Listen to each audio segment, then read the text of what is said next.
Good evening guys, this is another video from Macro Man to carry on with our SQL using Excel VBA series. We are now going to look at inserting and or deleting records in SQL using Excel VBA. So again, just a quick recap from the last two videos. The first video we just created a macro to select all of the records that we've got in our SQL customer table, which is here.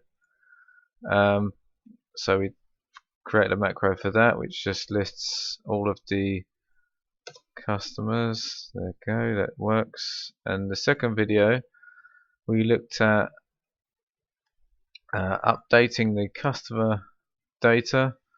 So when you change something in the sheet, it triggers a worksheet event and automatically updates the data. If we change the age to 40 on Dan McLeod, just double check that in the SQL server. As you can see, it's 45, but if we click execute select again, it will change back to 40. So we've now got the selecting of the records and the updating of the records finished, and now we want to be able to insert new customers or delete customers as and when we want to, and then that should be us completed in terms of the interface.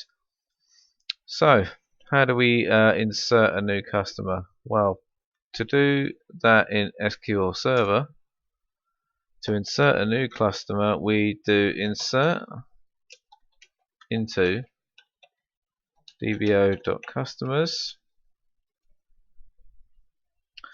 and then we say what columns. So we would be using first name, last name, sex, age, and then we define the values that we want for those columns. So let's say Rob Roy, male, and say 35.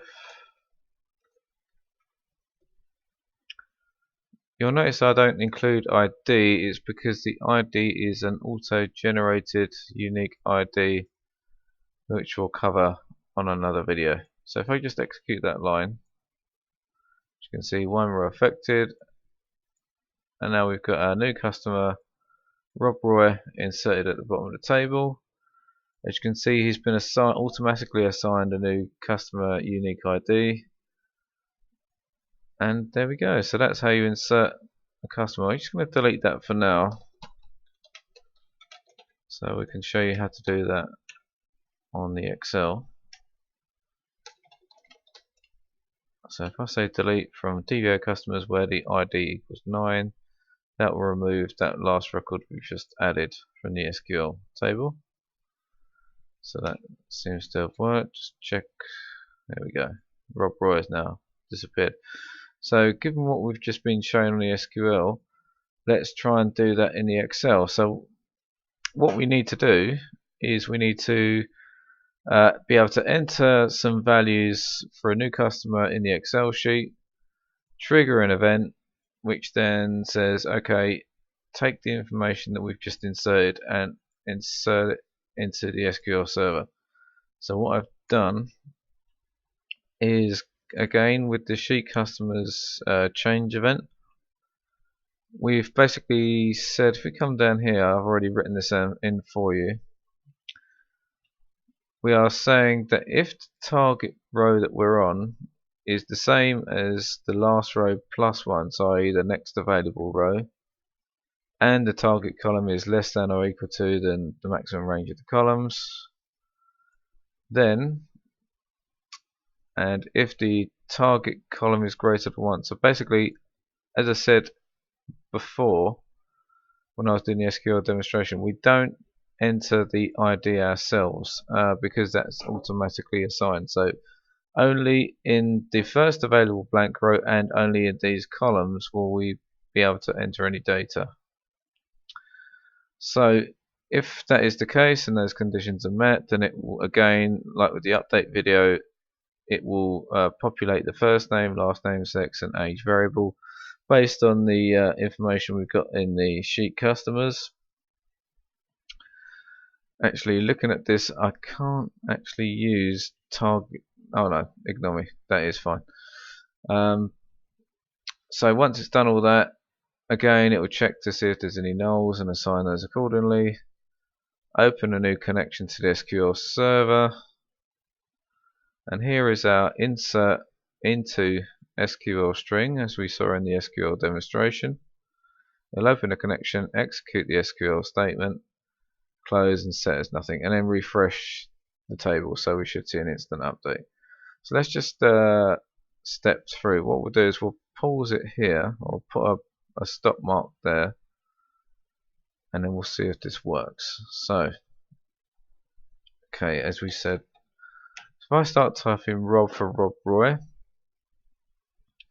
automatically the event is triggered, and now it sees that the target row is 8, so that would be the same as the last row plus 1, so it's the first blank available row. It's in column 2, so it's great. So we know it's not in the ID column, and it's less than the complete scope of this table. We'll go through the variables. So we've got Rob. Currently those are blank, but it'll be so fast that it'll be quite seamless. It'll be almost as if we're just typing the information in. So we open a connection. This is our connection string. With the SQL, let's just quickly check using the immediate window. So we've got insert into dvo.customers, first name, last name, sex, age, and then these are the corresponding values we have so far. Okay, that looks fine. Open the connection, execute the SQL string, close, set as nothing, and then refresh. That all looks good. So if we just take that off, that stop mark, as you can see, where we've entered Rob, it's automatically uploaded that new line to the SQL server and automatically assigned a new unique ID. And because of that, it's also refreshed and brought that into here. So that's brilliant. So we've got Rob, Roy, male. Let's type that in right. I don't like that. And let's say 35. As you can see, because it happened so quickly, it seems almost seamless. Let's just do another one. James Jones, male, 33. As you can see, as soon as you type in a new record, it automatically inserts a new record into the SQL server. If we just check this, so it has to be the first available blank row, and it can't be anything in here. So if we try to enter something in there, it won't work. So just check. Yeah, that hasn't worked, and it can't be another blank row that's greater than the last row plus 1. So if we try to well, it hasn't blanked it out, but it hasn't inserted it into the table, so that's good. That's fine. That's what we want. So excellent. That's how we insert new customers. Now let's say one of our customers leaves us and we need to delete them from our customer table. What we would do in that instance is I've created a macro, another subroutine to delete the customer. Now we need to, when you're deleting a customer, if we just have a look at the SQL server, to delete a customer we do delete from dbo.customers, where ID, whatever the ID is. So let's just delete the last one that we've entered. So let's say that James Jones has left us. We execute that, one row affected, that's great. And as you can see, James has been removed from the table. So if I just quickly refresh this here, as you can see, James has disappeared from the table. So what ideally we want is we want to be able to select the row or customer that we want to delete, and then be able to run a macro and then execute that SQL command. So what I've done, I've created a delete customer subroutine.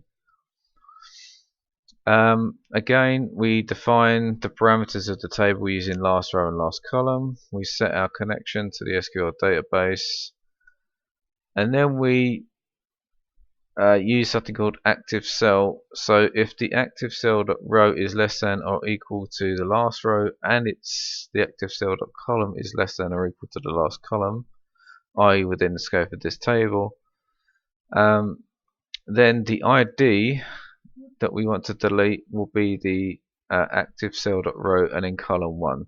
So if we select, say, Stacy Carter, doesn't matter which column, it will just recognize which row this is, as in the active cell row, and then it will identify the value in the first column. So it'll be column customer ID is 4. So let's just quickly, once it's done, yeah, there's the SQL statement. It opens the connection and executes the statements, and then refresh. So let me just add a button. So if we go to developer and then insert and then find the button, let's just draw one on the form here, and we assign the delete customer macro to it. Let's just call this delete customer. Okay, so if let's try to delete, say, Stacy Carter from our customer table, and then see what happens. There we go. We've executed the SQL delete command. It's automatically refreshed the table, and Stacy Carter has disappeared. So if we just go back in and check in the SQL, Stacy Carter was ID 4, female 42. So if we just quickly rerun that select query, she should disappear from the table, which she has. Brilliant. And there we go. That's how that works. So we've now got the ability to insert new customers and delete customers as we'd like, and also update and select data from the SQL server. Thanks very much, guys, and see you next time.